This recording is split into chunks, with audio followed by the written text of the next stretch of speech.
வந்து நம்ம ஸ்கூலுக்கு போயிட்டு வந்தோடனே அம்மா வந்து பழம் ஏற்கனவே ஊட்டிட்டாங்க. அதனால நம்ம வந்து இப்போ வந்து நல்லா வயிறு நிறைஞ்சிருச்சு. இருந்தாலும் பறக்கிறதுக்கு முன்னாடி வச்சு பார்ப்போம்.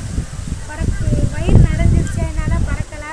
இப்போ வந்து நம்ம கமாண்ட் வந்து மீனான்னு ஒருத்தவங்க கமெண்ட் பண்ணியிருந்தாங்க. அப்புறம் நடந்துச்சுன்னா பறக்க விடுங்கன்ட்டு அவங்களுக்காண்டி நம்ம கொக்கு வந்து பறக்க விட்டுருவோம். பாய் கொக்கு, போயிட்டு வா பாய். இப்போ வந்து கொக்கு வந்து பறக்க விட்டாச்சு. இந்த வீடியோ பிடிச்சிருச்சுன்னா மறக்காமல் லைக் பண்ணுங்கள், ஷேர் பண்ணுங்கள், மறக்காமல் சாப்பிடுங்க. பாய் பாய்.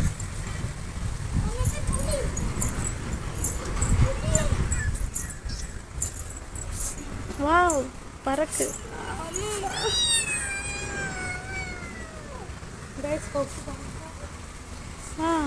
சூப்பர். பறக்க போகுது நம்ம கொக்கு. போ போ போ. கைஸ், மீனான்னு சொன்னவங்களுக்காண்டி இப்போ பறக்க விடும்.